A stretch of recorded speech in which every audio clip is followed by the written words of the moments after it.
Nshuti bavandimwe mukurikiye umuyoboro wacu abakerubimu twongeye kubasuhuza. Kristo Yezu akuzwe. Iteka ryose. Ijuru n'isi bizashira ariko ijambo ryawe mana rizahoraho. Iryo jambo ryawe nibyo biryo byacu, nk'uko unabitubwira muri Zaburi ya 34 umurongo wa 9. Umva ngo araryoha, tumwitegereze turyeho, ariko kandi hahirwa abari munsi y'ibiganza bye, abari munsi y'imbaraga ze. Mukomeze rero mugubwe neza, turi kumwe, tubifurije ibihe byiza. Abatwumva twifurije ibihe byiza buri wese ahari, mu byo arimo, mu bimugoye cyangwa se mu bimworoheye. Ni Muderi umuvandimwe wanyu, ubwo nagira ngo nabiri abasuhuze. Kristo yarakozwe, ni umuvandimwe wanyu wiri Kimenyi. Nk'ibisanzwe rero muje twongera kubaganirira. Tukomeje urugendo rwacu nk'uko duhora tubivuga. Uyu mugoroba turakora urugendo mu kuganira ku bijyanye n'ubundi na Bibiliya, ariko uyu mugoroba turaganira kuri Yohani, niho turibanda. Mu gutangira rero ikiganiro cyacu, mureke duherekezwe na Zaburi ya 79, 80 mu dukubo 79, niyo iraduherekeza muri iki kiganiro, ariko ntabwo turayikoresha yose. Turakoresha nibura kuva ku murongo wa kabiri kugera ku wa 12. Mushumba wa Isiraheli, tega amatwi, wowe uyobora Yozefu nk'ubushyo, wowe wicaye hejuru y'abakerubimu, garagaza uwo uri we. Mu maso ya Efurayimu, Benjamini na Manase, garagaza ububasha bwawe maze udutabare. Mana, tuzahure, ubengeranishe uruhanga rwawe maze dukire. Uhoraho mugaba w'ingabo, uzahereza hehe kurakara, kandi umuryango wawe kwiyambaza? Abawe wabahagije agahinda, ubuhira amarira barayasinda. Watugize irwaniro ry'abaturanyi, abanzi bacu baduhindura urw'amenyo. Uhoraho mugaba w'ingabo, tuzahure, ubengeranishe uruhanga rwawe maze dukire.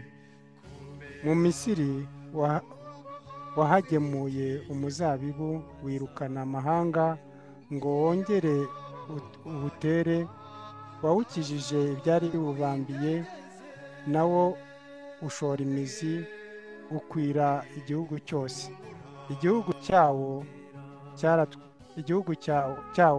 Igicucu cyawo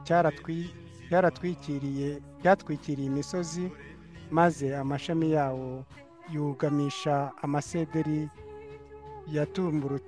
yatumburutse. Ugaba amashami yawo kugeza ku nyanja, n'imishibuka yawo igera ku ruzi. Kera nyogokuru ubyara mama, ubwo ariko naje gusanga ntuzi iyo nkuru na mama yarayizi, cyangwa se iyo nkuru. Iyo inkuba yakubitaga yaratubwiraga ati, ngewe nigeze kubona inkuba, ati cyari igisake kinini rwose, igisake kigenda kirukanka, atari ku isa na rusake. narigeze kuyibona rwose, ati nigeze kuyibona iyo inkuba, narayiboneye. Ngira ngo ubwo iyo mbitekereje uyu munsi ndaseka, ni gute yabonye inkuba akayibona ko isa na rusake. Ariko mu migani cyangwa se mu bitabo bya kera twigiyemo, iyo bashushanyaga inkuba bayishushanyaga nka rusake. Ubwo wenda ntekereza ko nawe mwabo babonye inkuba isa na rusake nawe yari arimo. Ariko iyo mbitekereje uyu munsi ndaseka.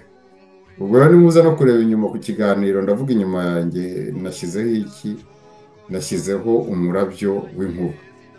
Ubwo rero dukomeje kuri izo nkuru turimo tuvuga, buriya muri Mariko 3:17 batubwira ko Yohani ari umwana w'inkuba.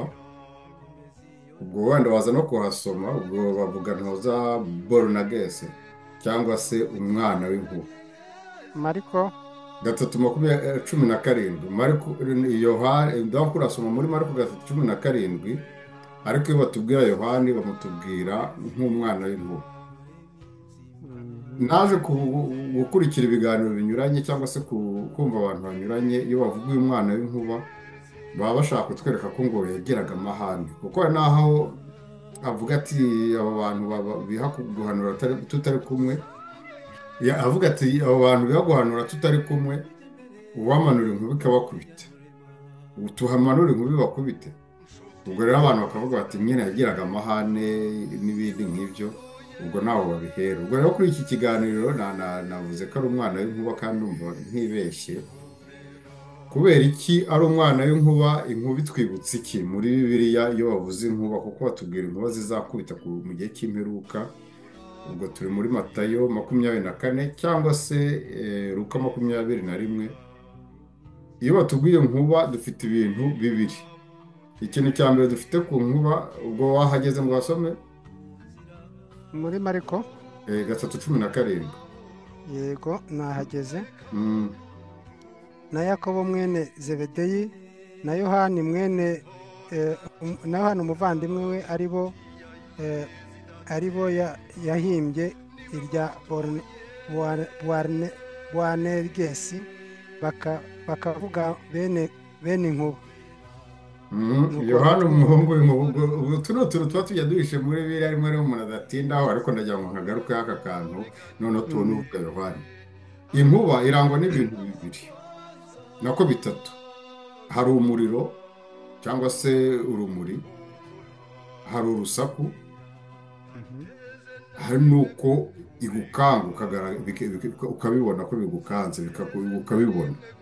Ubwo rero iyo biri ku bwiti hazaba inkuba, hazaba imitingito, ni ukukwibutsa ko ijambo ry'Imana rizaza rikagaragara mu rukundo rwaryo nk'uwo muriro, rikagaragara mu rumuri, ni ukuvuga ukabasha no kuryumva. Hari urukundo rizaguha no kubasha kuryumva, ariko cyane cyane kubera ko bizaba byabaye nk'umutingito cyangwa nk'inkuba, nawe ubwawe ntuzamenya uko bigenze. Ni ukuvuga ngo ni ibintu bikuzamo ntubashe gusobanukirwa igihe byaziye, ariko ukumva ko muri wowe hari ikintu cyahindutse, hari ikintu cyanyeganyeze, hari umutingito wabaye, hari inkuba yakubise. Ngiyi impamvu rero bakubwira ko Yohani ari umuhungu w'inkuba.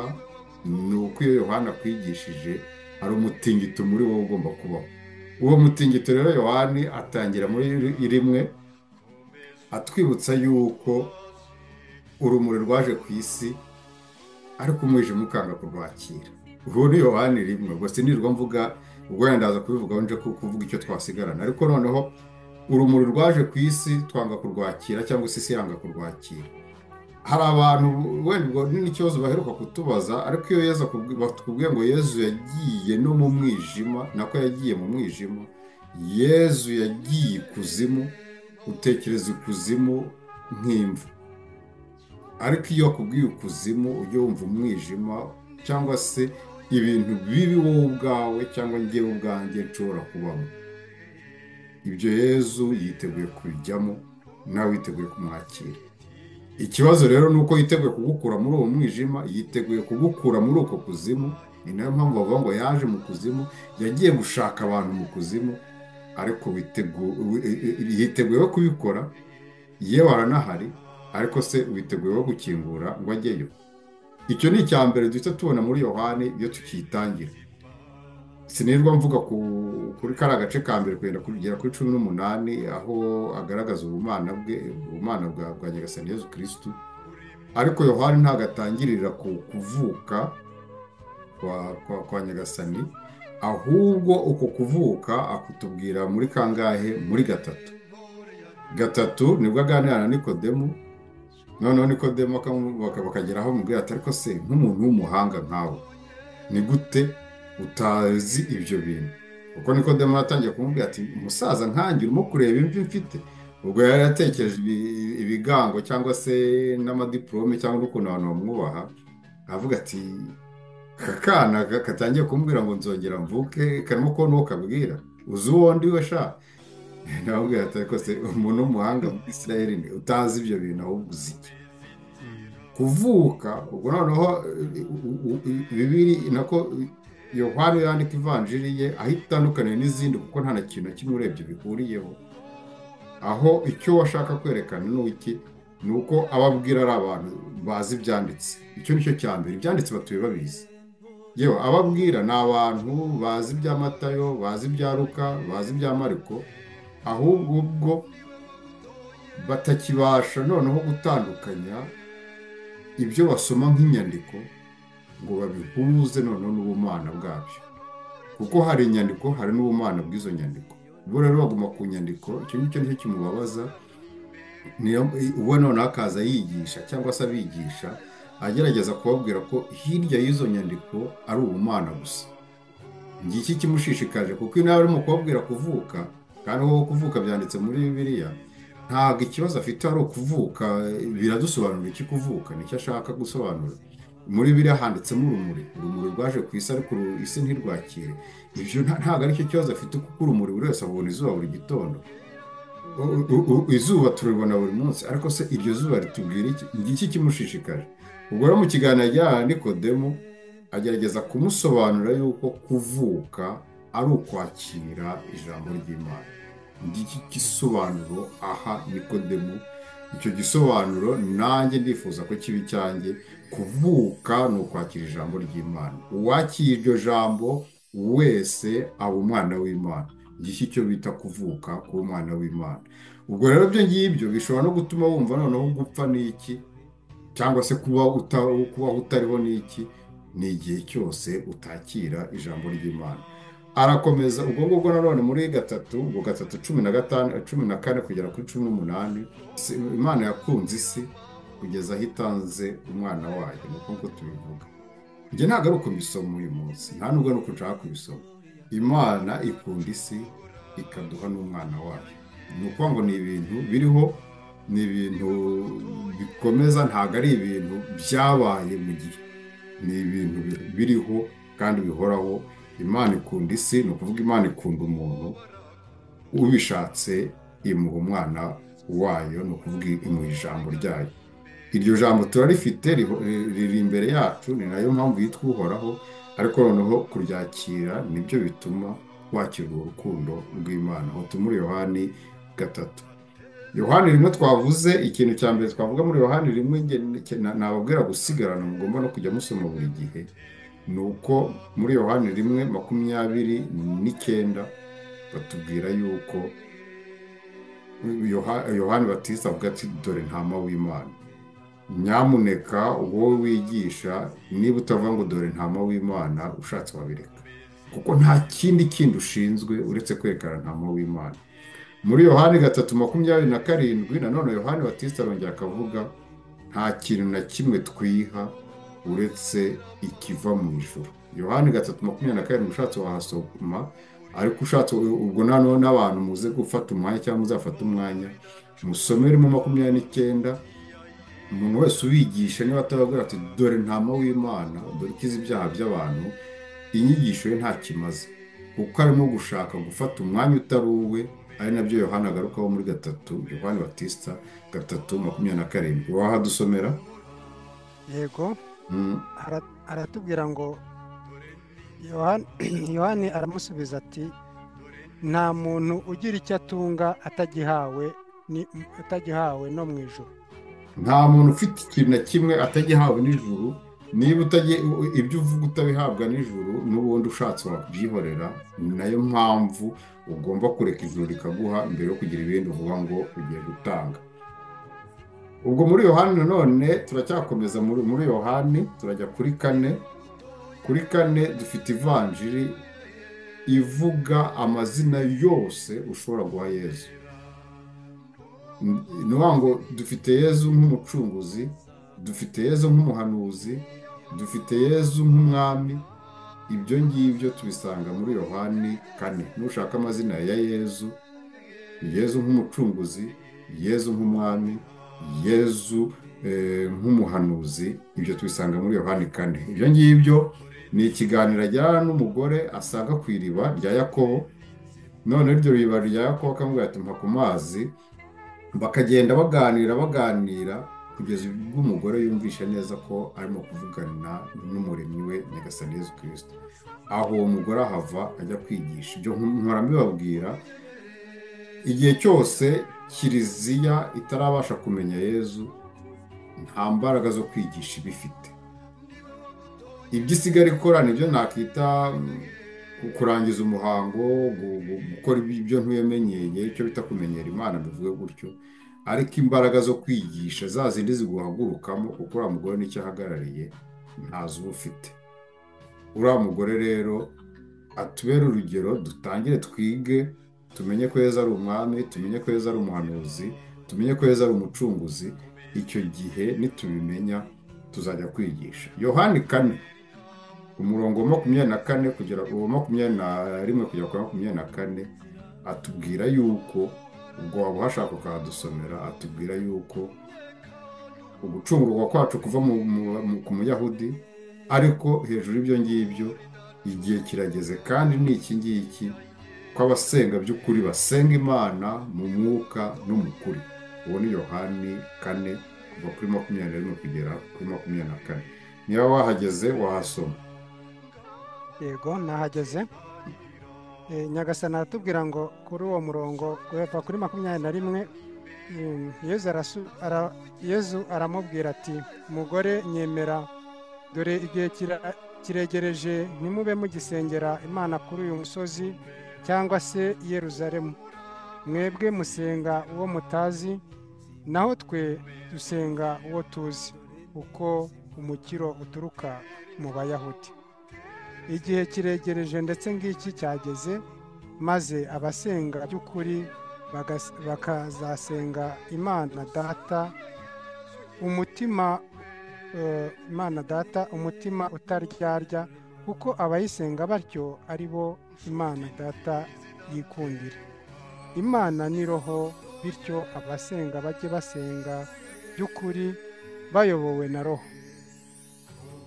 Ngayo magambo. Imana ni umwuka, kuyisenga ni mu kuri, ni no mu mwuka. Gusenga Imana mu kuri ni ugukoresha ijambo ry'Imana. Gusenga mu mwuka ni ugutekereza ku byo urimo gusoma. Ngibyo ibyo Yezu adusaba. Dusenge dukoresheje Bibiliya, ni ukuvuga gusoma Bibiliya, tunatekereze ku byo dusoma. Ngiye icyo bita kugerageza guhuza ibyo usoma n'umutima wawe ng'umwuka barimo batubwira. Turakomeje muri Yohani 5, ari nayo vanjiri ngenderaho ku buzima bwanjye. Ni umugabo wari umaze imyaka 38, yaraheze ku kidendezi, byarahumiye, yarabuze umushyira mu mazi. Noneho rimwe Yezu arahanyura aramubwira ati, ariko se bite wa mugabo wawe, uramara iki aha ngaha? Undi atumva, mba aha ngaha ntegereza ko amazi iyo yibirinduye ngo uwanshyiramo abafite ababo bakabashyiramo. Uwo mugabo Yezu aramukiza. Nanjye iyo myaka 38 nayimaze hafi y'ikidendezi, ntazi n'impamvu mpari, kuko n'uwo mugabo ntabwo yari azi impamvu ahari. Yezu aranyitegereza, nuko aravuga ati, tugendane. Ndifuza ko buri wese ikidendezi yahezeho, ahantu yumva yaheze, utazi impamvu uri aho hantu, umuntu akubaza uri umukristo, ndi umukristo, ndasenga, ngira gute, ariko mu by'ukuri ibyo nta kintu biguhinduraho, ibyo bintu nta buryohe bikuzanira, nta buzima wumva buri muri wowe, utumva hari ikintu kitogota mu mbere bivuga gutyo, cyangwa kikunyeganyegamo, hari ikintu kiba kikibura. Saba Yezu agusange hafi y'icyo kidendezi, kuko ikidendezi turyamye hafi ni ijambo ry'Imana. Ikidendezi turyamyemo ni kiliziya, ariko habuze ayo mazi yibirindura ngo tubone n'umuntu udushyiramo. Yaba nawe uyu munsi wabonaga umuntu ukujugunya muri icyo kidendezi, cyangwa se Yezu ubwo akabyikorera. Noneho dukomeze tujye muri Yohani, tukiri muri Yohani 5 umurongo wa 39 n'uwa 40, naho nkunda kuwusomera abantu cyangwa kuwusoma. Uwo murongo wa 39 na 40, Yezu atwibutsa yuko mu by'ukuri niba tumushaka tuzamushaka muri izi nyuguti, ni ukuvuga Bibiliya. Ariko nyuma yo kubona izi nyuguti cyangwa gusoma izi nyuguti, shakisha Yezu w'ukuri. Ngo inzira nta yindi ni izi nyuguti, ariko nyuma y'izi nyuguti ninde? Ni Yezu Kristo. Ibyo nabyo nagira ngo uhasome. yohani 5:39. Mm, wongereho na 40. Eh, munshakashakira mu byanditswe mwibwira ko ariho muzansanga, ariho musanga ubugingo bw'iteka, nyamara nibyo bihamya ibinyerekeyeho, ariko mwanga kunsanga ngo mugire ubugingo. Nibyo ni ukuvuga ngo ushaka kumenya Yezu ugomba kumumenya mu nyandiko, ariko iyo umaze kumenya gusoma izo nyandiko, ibwire neza kandi utibeshye ko inyuma y'izo nyandiko Yezu agutegereje. Ibyo ni nabyo dusanga nubwo ntarutse muri Yohani 14:6, ni inzira, ukuri n'ubugingo, ntushobora kugera kuri data utanyuze kuri Yezu Kristo. Ni ukuvuga ngo ugomba kubanza kunyura kuri izi nyuguti kugira ngo ugere kuri Yesu, ugere ku mutima we, ugere ku mana bwe, ugere ku rukundo rwe. Noneho tugeze kuri 6 ngo ntugire ngo nibagiwe ko hari Yohani 2, ntabwo nayitarutse. Noneho kuri 6 Yezu agenda hejuru y'amazi, ibyo simbitindaho turabimenyereye, ariko noneho ni umugati. Urya umugati, unywa aya maraso azagira ubugingo bw'iteka. Usomera ijambo rikamumara inzara, rikamumara n'inyota, ni ukuvuga ngo ukanyura iyi nzira yitwa iri jambo, ariko inyuma y'iri jambo ukamushakisha noneho nk'urukundo, nta kindi, ufite ubugingo bw'iteka. Ibyo ngibyo tubisanga muri Yohani 6, wenda wasoma nko kuri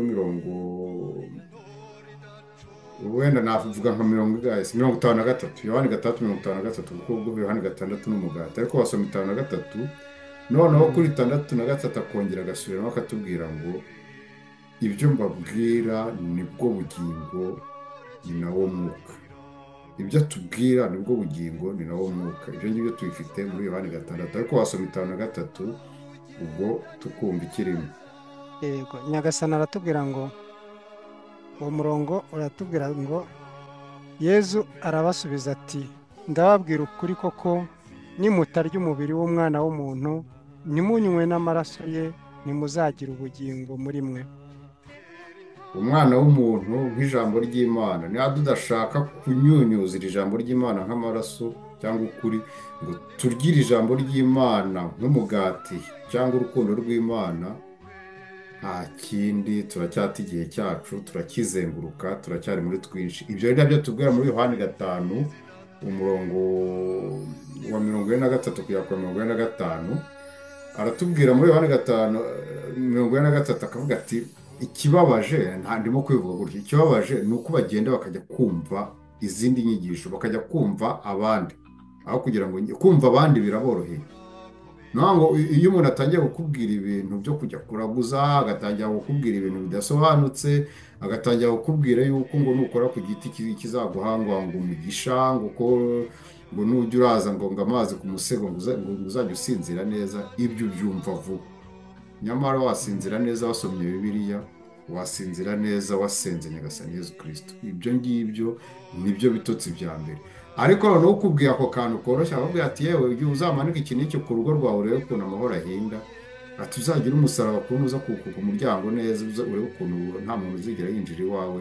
Ibyo ubyumva vuba, aho kugira ngo wumve ijambo ry'Imana. Muri 45 aka kantu kasome abantu kandi bazajya bakisomera, atubwira yuko bazigishwa na data.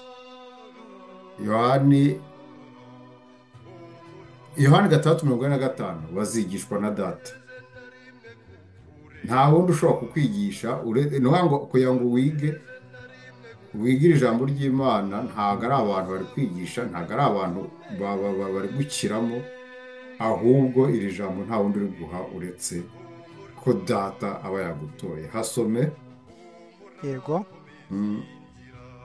Uwo murongo uratubwira ngo, mu gitabo cy'abahanuzi haranditswe ngo, bose bazigishirizwa n'Imana, umuntu wese wumvise data akigishwa aransanga. Icyo ngicyo ni ukuvuga ngo nizo ntambaro ubona abantu, umuntu akagutesha umutwe, intambara za Kiyehova zo kugenda ukomanga ku ngo z'abandi ugira gute, humura. umuntu isaha iyo igeze Imana imukomanga ku mutima, ibi byose turimo gusoma bigatangira bikagira icyo bivuga. Ariko igihe Imana itaragukomanga ku mutima biragoye. Sinkubwiye ngo bijye kure, ahubwo guma hafi y'ikidendezi, guma mu kidendezi, isaha izagera amazi yibirindure agufate, kandi ibyo ngibyo nta kabuza bizaba. Ubwo iyo dukomeje rero tukagera kuri Yohani karindwi, icyo mfata muri Yohani karindwi 38 ni uko avuga ngo unyemera wese imigezi y'amazi izavubuka mu nda ye. Imigezi y'amazi izavuka mu nda ye. Unyemera wese imigezi y'amazi izavuka mu nda ye. Niyo ngo igihe cyose uri inyuma y'iri jambo, kuko niryo tugomba gukurikira, niryo tugomba gushyiramo ukwemera kwacu, kwizera kwacu, nta kabuza kuzabyara imbuto, nta kabuza tuzahinduka kiliziya ishobora kugira ikintu imara. Iyo migezi tuvamo ni uko dushobora kuba abahamya bo gutanga ukuri. Yohana 8, reka mbe nk'abantu bagiye gusezerana ku rukiko, mbe nk'abantu nako bagiye gusezerana ku murenge, mbe nk'abantu bagiye gusinya kontara, bagere gute. Ndagira ngo buri wese afate umwanya asome ibyo agiye gusinya. Ndagira ngo buri wese yicare yitegereze neza ibyanditse muri Yohana 8, niho ubugingo buhishe. Njye nuko nanababwira, ni ukuvuga ngo muri iki gitabo cyose byose birimo bifite akamaro, byose bihishamo ubugingo, ariko Yohana 8 hahisha ubugingo. Impamvu hahisha ubugingo ntabwo ndavuga kuri uriya mugore bashaka gutera amabuye. Kuko uriya mugore bashaka gutera amabuye, akantu gahita kaza nuko avuga ngo utaracumuye namutera ibuye. Bose baragenda, warahasigara. Ni ukubibutsa ko watigeze acumura. Bo baragiye, warahasigara, we ntiyacumuye. None ugakomeza ukarenda ugera kuri 59, uyu 8 bagenda batwereka ubutatu butagatifu. Niho hambere kuri njyewe, niho hantu horoshye mu mavanjiri yose. Nicyo gice nababwira umuntu ushaka kumva ko Yezu ari we Data, Mwana, Roho Mutagatifu, azajya kubishaka muri iyi vanjiri. Birimo ni ukuvuga ngo azasome 8:24, 8:28, 8:40, ndumva ari 4, ntabwo ndimo kuhareba. Asome 8:58. Natabasha kumva ko Yezu ari we Nyagasani, Data, Mwana, Roho Mutagatifu, rwose azongera asenga agere gute. Ariko namubwira ngo iyi Yohani 8 kuyisoma nibwo bugingo bwawe. Uzabasha kumva ubutatu nuyisoma ukayirangiza. Uzayisome witonze. Yohana 8, amagambo akoreshwa muri Mwiyemukamisiri 3:14, aho Imana ibwira Musa ngo ni njyewe ndi, ni ukuvuga ngo ni njye Nyagasani, cyangwa se njye Muremyi, sinzi icyo twashyiraho, cyangwa Yehova. Ayo magambo akoreshwa aho ngaho ni nayo akoreshwa muri Yohana 8, agakoreshwamo inshuro 3. Ubwo rero ibyo bintu ushobora kubisoma 1, 2, 3 mu mutwe umwe. Ntabwo nzi niba ahandi uzajya gushakisha ko Yezu ari we Nyagasani. Ariko wenda kuhagira n'akandi kabazo wazongera agasoma kuri Yohani 20:28. Tomasi utemera, Tomasi utagera gute, arangiza avuga ati Nyagasani Mana yanjye, Nyagasani Mana yanjye. Nayo Tomasi utemera, no ngo uwanyuma mu badashobora kwemera, nawe ubwe azamura akaboko akavuga ati Nyagasani Mana yanjye. Iryo zina rya Nyagasani Mana yanjye nta wundi urihabwa uretse Imana nyine, nta yindi Mana ibaho. Ugomba nshaka kugira ngo ngaruke kuri icyo kintu. Ubwo ariko wenda n'undi mwanya wabyo. Ibyo ngibyo tubisanga nanone muri Yohana 13, ubwo yarimo aboza ibirenge. Nanone arababwira ati ninjye muvuga ko ndi Nyagasani, nkaba n'umwigisha, kandi ndi byo koko. Ibyo nanone niho tubisanga. Ubwo Yohani 9, ikintu musangamo ni uko yose ivuga ku muntu wavutse atabona. Uwo muntu wavutse atabona, ubwo sinirwa mbitinda kuko ntatari byo ndimo kuvuga gusa ku gitabo. ariko mwibuke ko umuntu wavutse atabona ni umuntu utazi iby'Imana. Kubera iki? Kubera ko yabuze ubimusobanurira. Ni umuntu utazi iby'Imana kuko yabuze ubimusobanurira. Niyo mpamvu amaso ye atabona. Kutabona ni ukutamenya Imana, ni ukutabona Imana, bivuge gutyo. Ntabwo ari kubona ibihita cyangwa se broshete zisa neza, amabuno y'abakobwa cyangwa abagabo beza. Oya, ntabwo ibyo ari byo bita kubona. Muri biba ubwiye kubona, kuvuga kutabona ni ukuvuga umuntu wese utaragize amahirwe yo kubwirwa Nyagasani Yezu Kristo. Ngiyi impumyi batubwira, ni nayo mpamvu batubwira ngo impumyi zizabona. Ni ukukwibutsa yuko azabigisha noneho bakabasha kumenya uwo ari we. Tugeze ku 10 atwibutsa ko ari we mushumba mwiza. Kutwibutsa ko ari umushumba mwiza, mujye munamwibuka yuko ari nawe ntama. Muri Yohani 1:29 batwibutsa ko ari ntama w'Imana, ariko noneho yarangiza akaba n'uwo mushumba. Kubera iki? Kuko Bibiliya ibyo uvuga byose niwe ivuga, yavuga gato, yavuga kanini, yavuga intama, iyo ntama ni Yezu Kristo, yavuga umushumba, umushumba ni Yezu Kristo. Ibyo ni imyandikire ya Bibiliya, nta kundi twabigenza, tubyemere cyangwa tubireke. Ariko muri Yohani 10:30 atwibutsa yuko ari umwe na Data. Iyi ari umwe na Data, ubwo wenda murahita mutekereza ko ari abantu babiri baba bavuga. Oya, ahubwo ni ukwibutsa ko ibyo afite imbere ari nabyo ushobora kubona inyuma. Ntacyo afite kiri imbere cyangwa se inyuma bitandukanye. Mu gihe njye nawe turimo babiri cyangwa turimo benshi, kuko hari ibyo ntekereza bitandukanye n'ibyo nshobora kukwereka. Ariko yakubwiye ko ari umwe na se, ni ukukubwira yuko ibyo afite nta kinyoma kirimo, byose ni byiza, byose nta gihishe kirimo, ni bizima. Ndi umwe na Data. Wenda iyo dusabira muri Yohani 17, ubwo nta nubwo ndayigaruka, ahubwo mpise nyivuga.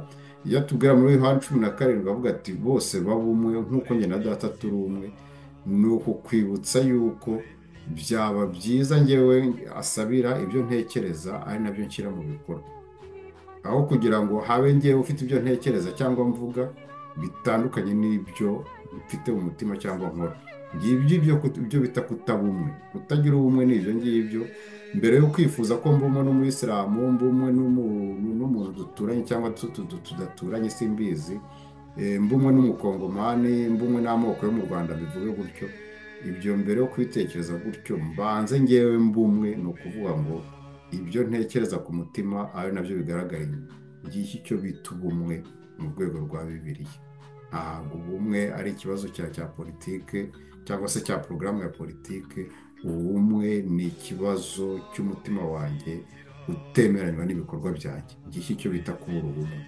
Twakomeje, ubwo Yohani 17 nayivuze, ni isengesho ry'ubumwe, nubwo bigiye bihisha ibintu byinshi.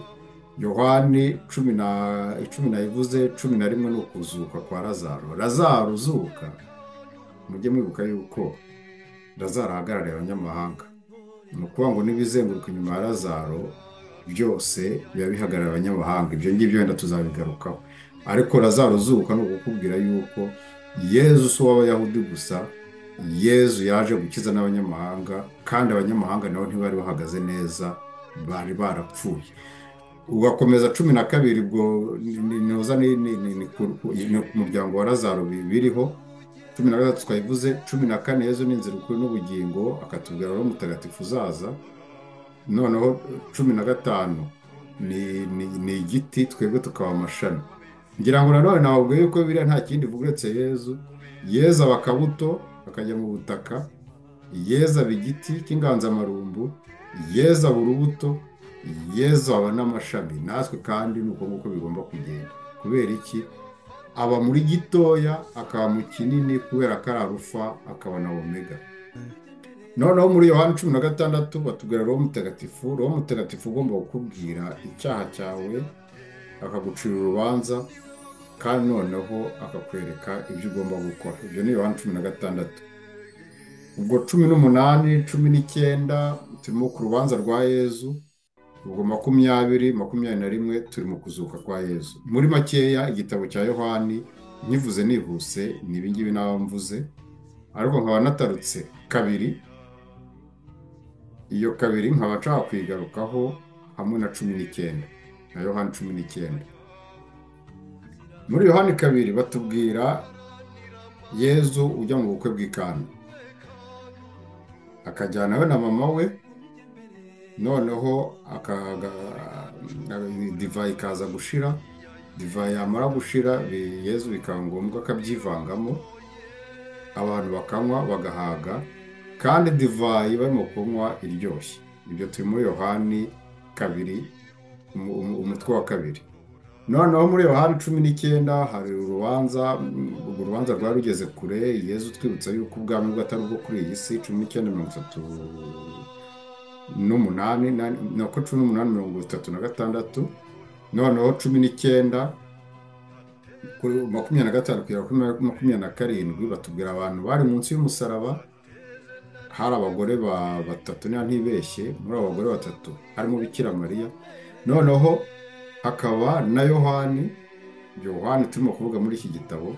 Noneho uwo Yohani akaba ari we Yezu abwira ati, umubyeyi abwanza kubwira Bikira Mariya ati, mubyeyi dore umwana wawe, mwana dore nyoko. Reka rero duhuze iyi kabiri, duhuze n'ingiyi n'iri jambo. Aho bihuriye, dufite urwa bukwe bw'ikana butwibutsa ubukwe bwo mu ijuru, cyangwa se butwibutse ubukwe bwo muri Bibiliya. Ubukwe bwo muri Bibiliya busobanura kwihuza, ni ukwakira ibintu abantu bakihuza. Kuba rero Yezu atumirwa muri buriya bukwe ni uko yiteguye kwihuza n'ababurimo.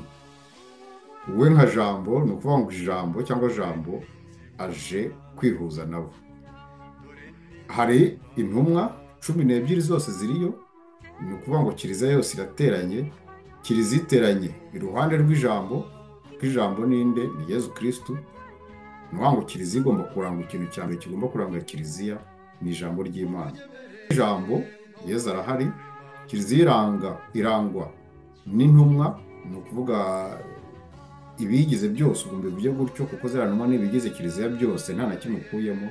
Ariko icya gatatu kiranga kiliziya ubwayo ni ibyo ugomba gukora byose biva bikagera.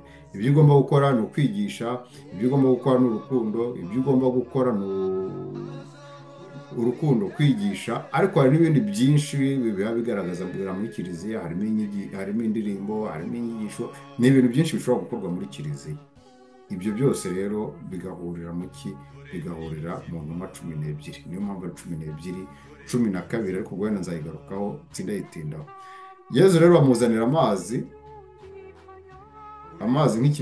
divayi irashira. Divayi ishira ni ukuvuga ko hari igihe kigera abantu bagashirirwa n'ibyo bashobora kwigisha bifite agaciro. Ariko ibyo ngibyo niba hari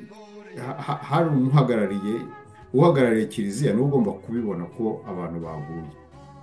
Uhagarariye kiliziya hariya ninde? Ugomba kubona ko ibintu byashize byo kwigisha, byo gutanga byashize. uhagarariye kiliziya hariya ni Bikira Mariya, niwe wagombaga kuba niwe uhagarariye kiliziya. Niwe uhagarariye kiliziya, niwe ugomba kubona yuko ibyo gutanga byashize. Uyu munsi ni uko abantu baba muri kiliziya n'abayihagarariye ubwayo, ni ukuvuga ba Bikira Mariya uyu munsi badufite, ntibabashe kubona ko ibyo gutanga byashize, cyangwa se ibyo gutanga byatobamye, cyangwa se ibyo gutanga byagabanyutsemo imbaraga. Hariya rero Bikira Mariya avuga ati byashize. Ubwo tugomba kwaka ibyo kwigisha ninde? Ni Nyagasani Yezu Kristo.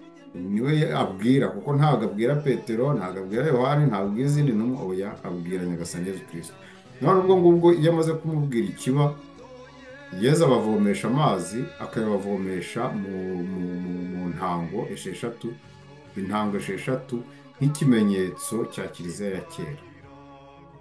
N'ibyari birimo byari bihagarariye imihango ya kera. Ngo iyo mihango ya kera, cyangwa se ibyo dukura mu isezerano rya kera, bigomba kwigirayo, hakajyamo amazi mashya, ni ukuvuga ijambo rishya. Iryo jambo rishya urikurikiye rikazamukana imbaraga zaryo, rigakura muri we kugeza igihe ribaye divayi. Kuko divayi turi mu rwego rwo hejuru rw'amazi, cyangwa se rw'ibyo dushobora kunywa cyangwa kwifuza kunywa. amazi nk'urwego rwo hasi rw'ibyo dushobora kwiga, bikazamuka bikazamuka. igishimishije cyangwa ugomba kureba muri iyo ngiyo ni ikihe?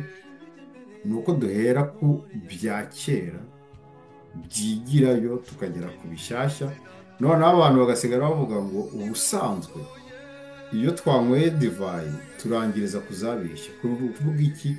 Iyo uganira n'umuntu cyangwa iyo wigishwa n'umuntu, iyo utigishwa n'Imana, ibyo akubwira hari igihe bigera bigasaza.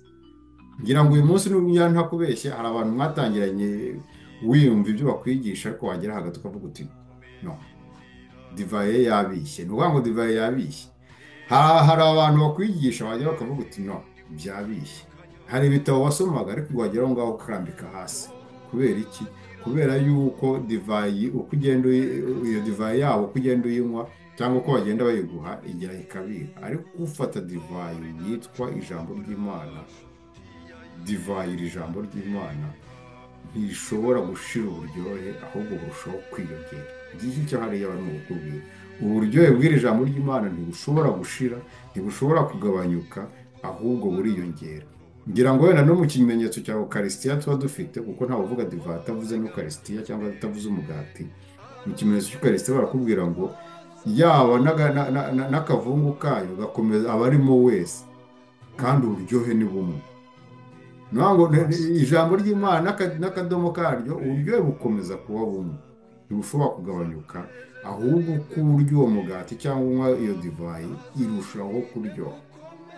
Uriya muyobozi rero ni ukuvuga ngo ni abo bose barimo kutwigisha cyangwa batwigisha, basaba Imana ikomeze bahe ku buryo ibyo bigisha, iryo jambo ry'Imana bigisha ritarambira abantu, ahubwo rikomeza kongera uburyohe muri bo.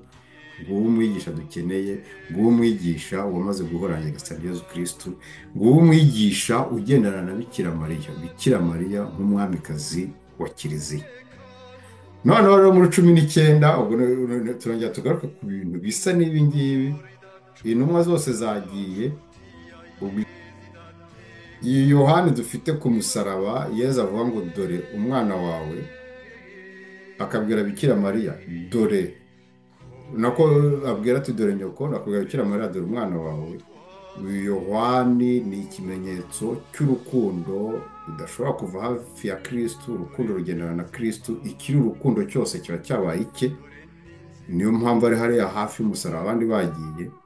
Icya kabiri birimo kudushushanyiriza hano ni uko kwa Yohani bamubwira ngo dore nyoko, nta kindi Kiliziya ishobora gutunga uretse urukundo. Kumubwira ati dore mama wawe cyangwa se dore umubyeyi wawe, ni ukumwibutsa yuko Kiliziya buri gihe igomba guhora ihatse cyangwa igendana n'urukundo. Ubwo rero iyo bakubwira ngo abari basigaye ari hafi y'umusaraba, bariya n'ibimenyetso by'urukundo rutanyeganyega. Ni nayo mpamvu muri Yohani 21:22 bakubwira yuko Yohana atazapfa. Batekereza ko Yohana atazapfa. Ntabwo urukundo rupfa, niyo mpamvu nyine bakwereka Yohani hano bakakubwira ko atazapfa. Nako birazwi Yohani nk'umuntu yarapfuye.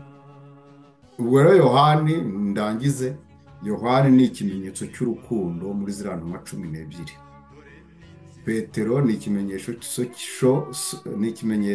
cy'inyigisho muri ziriya ntumwa 12. Yakobo ni ikimenyetso gihuza cyangwa se ahuza inyigisho n'urukundo, cyangwa se urukundo n'inyigisho. Niyo mpamvu arimo hagati yabo. Yezu ajya kubiyereka ku musozi, yajyanye n'abo batatu igihe yihindura ukundi. Kubera iki? Kubera yuko aribo kimenyetso cya Kiliziya yose. Kiliziya yose igomba kugira urukundo, igomba kugira inyigisho, igomba kugira n'iki, igomba kugira ikibihuza. Ntabwo ugomba gukora urukundo ukwarwo cyangwa ngo ugire inyigisho ukwazo. Oya, ibyo bintu bigomba guhura. Ni nayo mpamvu biba binasekeje ukuntu byanditse muri Bibiliya, nicyo kigusetsa.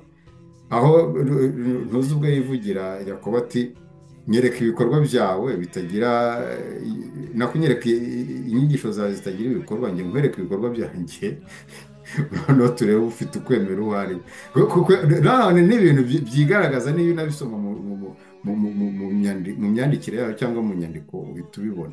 Petero ni ikimenyetso cy'inyigisho, ni nayo mpamvu agenda buri gihe imbere. inyigisho zigenda imbere kugira ngo zibyare ibikorwa, ibyo bikorwa bigakomeza kurindwa n'inyigisho. Ni ukuvuga ngo ikintu wabonye ugihawe n'inyigisho ugomba kukirindisha izo nyigisho, iyo zigiyeyo kirasenyuka. Noneho icya kabiri nanone, iyo ugeze ku rukundo, urukundo ruhinduka umugabane w'Imana. Niyo mpamvu Abalewi cyangwa se Abayuda buri gihe bagomba kuba hafi y'ihema ry'ibonaniro, nta n'ikindi bagombaga gukora, kuko abandi akazi kabo nubwo batubwira ko bajya ku rugamba cyangwa iki, ariko akazi kabo ni ukwigisha, abandi akazi kabo ni ukwigisha. Kiliziya rero dufite iva kuri ubwo, wenda ubwo twabivuzeho kuri Luka, ariko ihaguruka kuri Yohani Batista, Elizabeti na Zakariya. ni kiliziya ishaje, ari nabyo nanone tubona muri Yohani 2 kuri uriya bukwe bw'i Kana. Ni ikimenyetso cy'ibishaje bigomba guha umwanya ibishya, ni ikimenyetso cy'ibishaje bigomba guha umwanya ibishya. Ibyo bishyashya rero uko byagenda kose ntabwo bishobora gusenyuka. Niyo mpamvu bavuga ngo Yohani ntiyigeze apfa cyangwa ntazigera apfa. Kubera iki? Kuko urukundo ntaho ruzajya. Twabivugagaho tuvuga muri Luka, ariko hano tubigarukeho. Paul niwe utubwira mu Banyakorintho 13 ko ibintu byose bizashira ariko urukundo rutazigera rushira. Ubuhanuzi, inyigisho, ibitangaza byose bizashira ariko urukundo ntaho ruzajya. Na hano ku musaraba byose, inyigisho zashize, ibitangaza byashize, ibintu byose byashize, ariko urukundo ruracyahari. Urwo rukundo rurimo kurangwa n'inyigisho tugomba ko, nta yindi nyigisho igomba kuba uretse ijyana abantu ku rukundo. Yohani muri makeya rero, Yohani ni umwana w'inkuba. Kubera iki? Kuko inkuba irangwa n'urumuri, ikarangwa n'urusaku. Urwo rusaku ni inyigisho, ubwo ndavuga mu myandikire ya Bibiliya, naho urwo rumuri ni urukundo. Yohani ni ikimenyetso cy'inyigisho z'urukundo. Yohani ni n'urukundo rugomba kuba hafi ya Yezu Kristo. Yohani ni kimwe na Yuda. Yuda agomba kuba hafi y'ihema, cyangwa se Umulewi agomba kuba hafi y'ihema. Hari ikibazo waba ufite? Ikibazo narize none ubwo Yohani yaba abumbye, ni ukuvuga ngo ubwo kubera ko ari ikimenyetso cy'urukundo, ubwo ni ukuvuga ngo kibumbye inyigisho kikabumba n'ibikorwa, cyose kikabikombatanyiriza hamwe muri rusange. Kubera ko inyigisho zigomba guhaguruka zerekeza hehe? Ku rukundo. Ibintu byose wigisha bigomba kurangira bihindutse ibikorwa. Niba bitari ibyo ngibyo, Yakobo azanaguseka. Ubwo turi muri Yakobo, nyereka ibikorwa, wimbwira amagambo, nyereka ibikorwa. Kuko abenshi turyoherwa no kwiga, turyoherwa no kumva ijambo ry'Imana, ariko ntabwo dufata umwanya noneho wo kuvuga ngo nyuma yaryo nderekeza he. Niyo mpamvu tugomba kwerekeza hehe? Ku rukundo. Urwo rukundo rugomba kuranga kiliziya. Kiliziya yitwa Bikira Mariya cyangwa Bikira Mariya ni kiliziya y'ibikorwa, ni kiliziya y'ibikorwa. Niyo mpamvu inyigisho yitwa urukundo. Ni Yohani Batista, ni Yohani inkuba cyangwa se inkuba. Noneho iyo kiliziya byigishwamo ni Bikira Mariya. Kiliziya byigishwamo ni Bikira Mariya. Niyo mpamvu rero umuntu arambwira ati ndi umwana wa Bikira Mariya, tunabyemera ko ari byo, ariko se uwo muntu ni urukundo rusa, ni urukundo rudateze gupfa. Nyamara uzasanga abantu bitaba abana ba Bikira Mariya cyangwa ingabo za Bikira Mariya, abenshi uzasanga ari abanyamatiku cyangwa ari abantu badasobanutse. Aho ntabwo aba ari byo, ni izina ridafite icyo ryicayeho. Ariko ubundi umwana wa Bikira Mariya ni umwana uzi Yezu 100%, nk'uko Yohani yari amuzi, nk'uko Yohani yamuryamaga ku gatuza. Umuryama ku gatuza ni ukwihuza nawe. Ni ukuvuga ngo wa wundi wari uryamye ku gatuza ka Yezu, ni ukuvuga wamaze kwihuza nawe. Ikihuje na Yezu nticyongera kumuva iruhande. Niyo mpamvu Yohani, yewe n'umuntu uza muri Evanjiri ndumva ari iya Matayo cyangwa se iyi ngiyi ya Yohani, aho batubwira ko agenda akageraho urubanza rurimo kubera. Ntabwo ashobora gutandukana na Yezu. N'abantu bafata ibyo bafata ntibashobora kumufata, kubera ko we ni iki? Ni ukuvuga ngo yamaze guhinduka urugingo rwa Yezu, yamaze guhinduka urugingo rwa Kristo.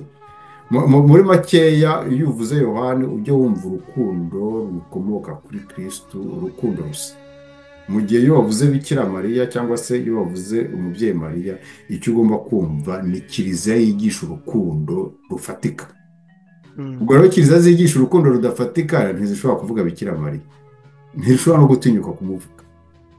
Kiliziya idafite ibikorwa ntishobora gutinyuka kuvuga Bikira Mariya, sinzi n'impamvu yabimuvuga. yakoze. Eh, Ikindi kibazo nari mfite, urabona ko wakomoje ku bukwe bw'ikana ko divayi yabuze, ariko bavuga abasaba kuvoma amazi niyo bakoresheje. mm, noneho uburyohe bukomeza kuba uburyohe, biguma gutyo. mm. ariko nibutse ko ku musaraba yasabye amazi, bamuzanira indorwe, nimba ari indorwe ubwo n'amazi asharira Divayi irura, divayi irura. divayi irura.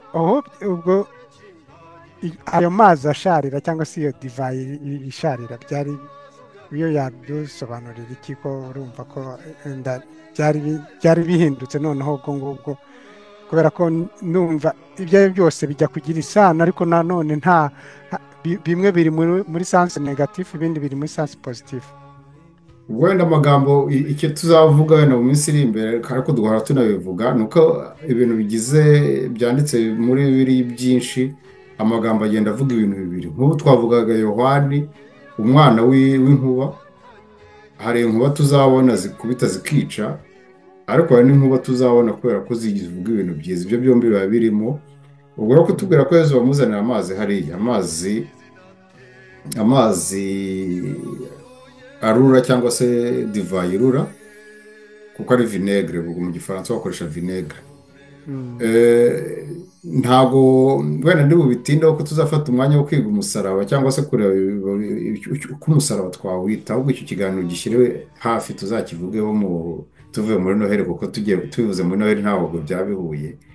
ariko icyo ufata ni uko Yezu ukureba wowe nka Wili cyangwa undi nka Muderi, iyo anyitegereje icyo namuhereza ni iki, cyangwa icyo mushyira ni iki.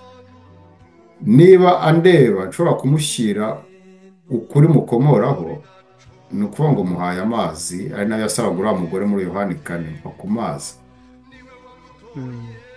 ariko noneho hariya bamuzaniye amazi ameze ate? Amazi yapfuye cyangwa se divayi yapfuye, vinegere, kugira ngo byerekane neza, ubwo twe tuzabivugaho, ko ibintu byose batunze nta kintu na kimwe kizima kirimo.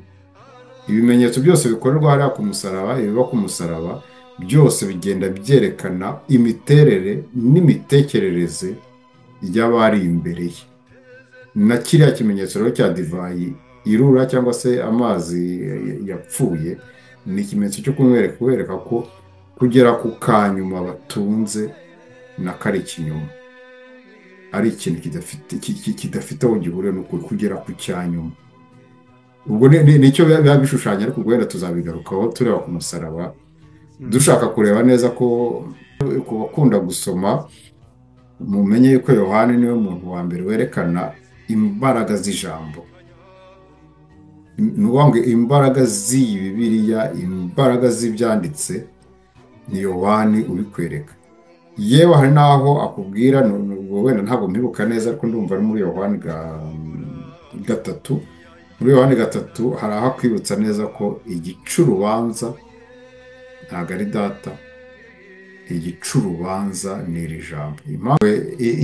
Impamvu iri jambo rica urubanza ni uko, ibyo tunabisanga muri Yohani 16, ni uko iyo umaze kurisoma rigenda rikubera indorerwamo wirebamo, rigenda riyungurura umutima wawe. Ibyo tubisanga muri Yohani 16, ndumva ari 3.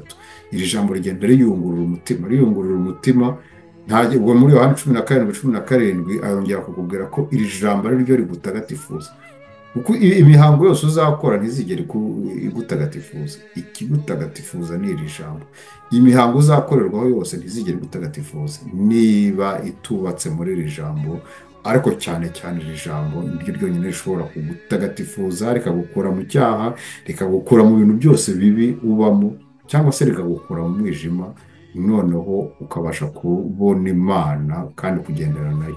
Ariko ibyo tuzabigarukaho. abadukurikira dukomeza kubashimira, dukomeje kandi kubaragiza Nyagasani Yezu Kristu, abasure, abagure, atwagurane, abiyereke umunsi ku munsi, kandi akomeze abatagatifuze akoresheje ijambo rye nk'uko bitubwira muri Yohana 17:17. Uhoraho, ineza yawe iduhoreho nk'uko amiringiro yacu ari muri wowe. Mugire ibihe byiza.